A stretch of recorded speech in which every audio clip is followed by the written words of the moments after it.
Depuis la nuit des temps, l'Afrique regarde le soleil se lever sur le monde. Berceau de l'humanité et de ses mystères les plus profonds.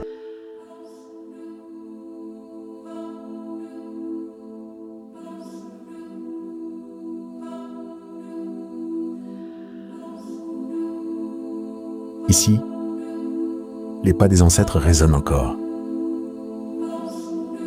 Les vents racontant des histoires que les cartes n'écrivent pas.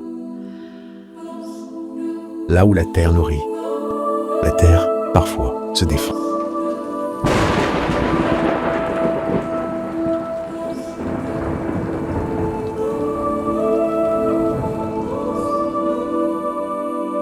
Là où des femmes et des hommes résistent encore, d'autres s'acharnent à tout détruire. Ce que vous allez voir n'est pas un conte, c'est un combat. Et il continue, chaque jour.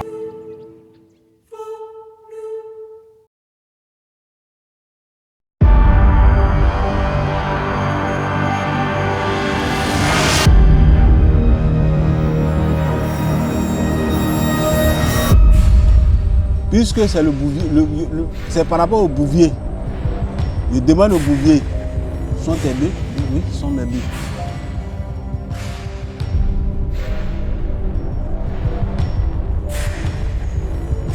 C'est ça. On ne peut pas considérer, quand on dit on peut considérer même c'est trop, on considère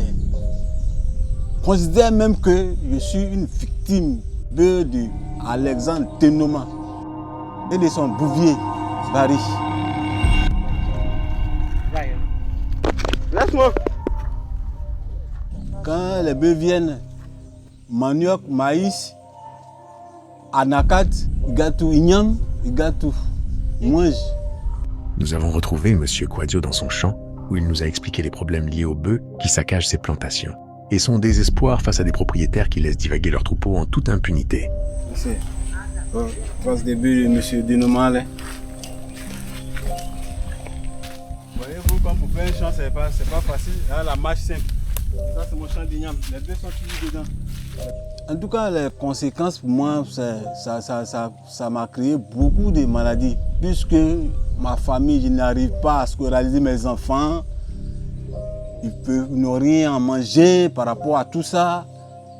Donc, ça m'a causé une maladie UC. Je suis parti à l'hôpital, on dit qu'il y a eu UC par rapport à tout ça.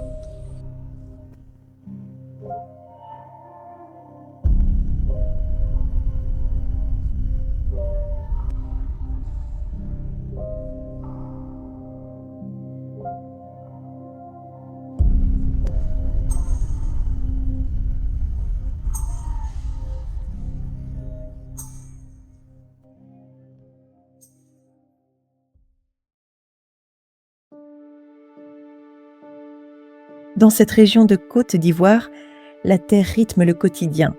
Elle est au centre de tout. Des familles, des espoirs, des conflits. Sur ces terres, des femmes et des hommes s'activent chaque matin.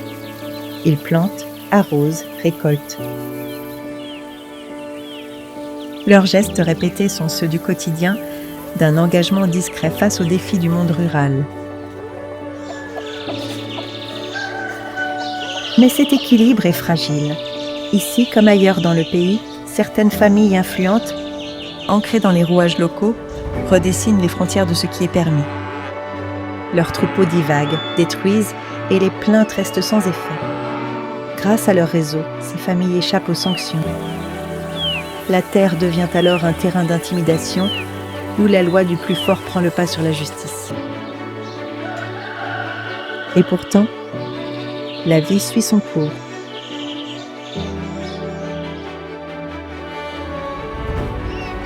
Les enfants courent entre les maisons de terre, insouciants, pour quelques instants encore. Au marché, les voies montent, les étals s'ouvrent.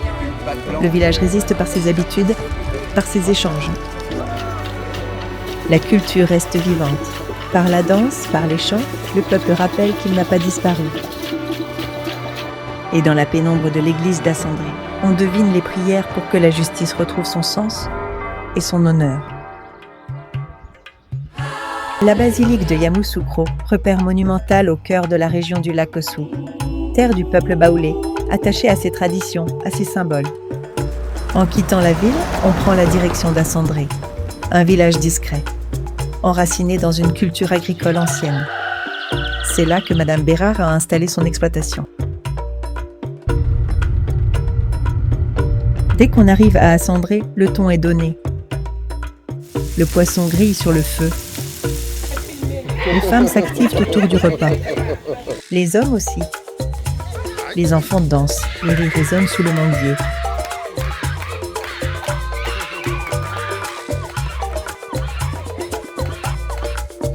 On est reçu avec respect, chaleur et une générosité qui vient du cœur. C'est ça, chez les Baoulés.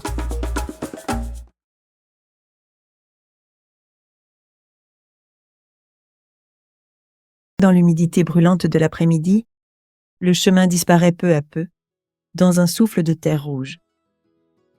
Vue du ciel, la voiture avance lentement, avalant les derniers kilomètres d'un trajet déjà long.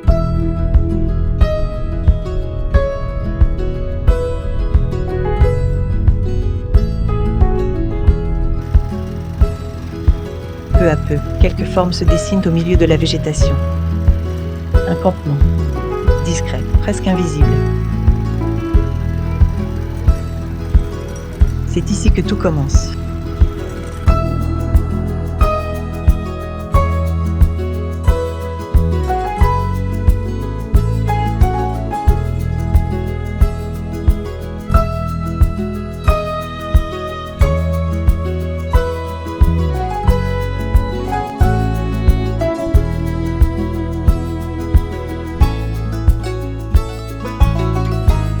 Le campement s'ouvre comme une clairière au milieu du monde.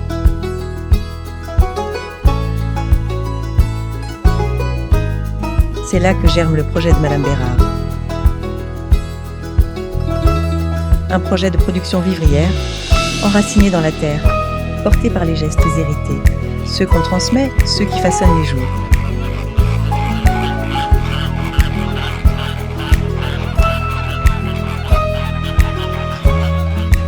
Ici, le temps s'étire. Il laisse la vie se déployer, tranquillement.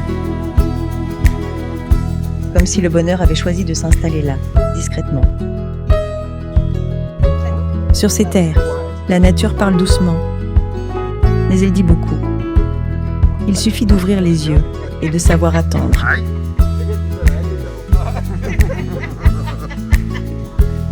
Tout semble possible, pour peu qu'on choisisse d'écouter, plutôt que de prendre. Car la richesse est là, dans cette alliance silencieuse avec le vivant.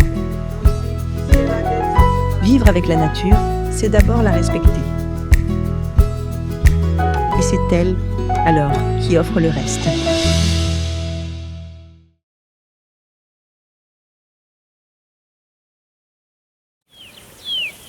C'est une scène ordinaire dans le centre de la Côte d'Ivoire. Et pourtant, elle symbolise quelque chose d'extraordinaire.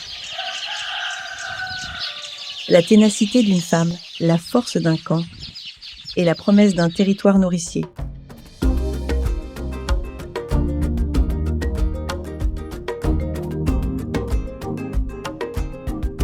Depuis plusieurs années, cette exploitation agricole vivrière s'est imposée comme un modèle local d'organisation, de rigueur et de rendement.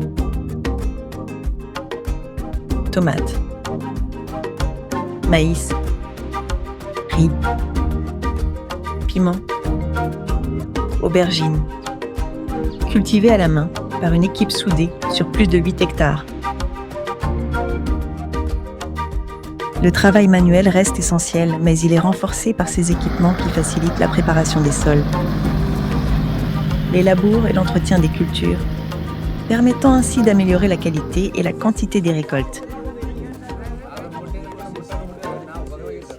Malgré les défis climatiques et logistiques, l'exploitation continue de progresser grâce à un engagement constant, à l'utilisation raisonnée du matériel et à des méthodes adaptées au terroir. Des efforts qui portent leurs fruits. Sur le terrain, les récoltes s'enchaînent. La récolte des tomates, par exemple, mobilise chaque jour une équipe formée, organisée. Chaque fruit est cueilli à la main, avec soin, pour préserver sa qualité et sa fraîcheur. Une fois ramassées, les tomates sont triées, puis directement mises en carton pour faciliter leur acheminement vers les circuits de distribution. Un travail précis qui reflète le sérieux de toute la chaîne de production. Une fois conditionnées, les productions vivrières de l'exploitation alimentent d'abord les marchés locaux à Sandré, Boaké, Yamoussoukro. Elles permettent de répondre à une demande croissante en produits frais et de qualité. Une fois récoltés et conditionnés, les produits agricoles sont acheminés vers les marchés locaux, puis souvent vers les grandes villes du pays. Ce transport, assuré principalement par des camions et des moyens locaux, joue un rôle clé pour garantir la fraîcheur des vivriers et leur disponibilité. Malgré les difficultés liées aux infrastructures routières, ces circuits logistiques permettent à l'exploitation de Madame Bérard de toucher un marché plus large, contribuant ainsi à l'économie nationale.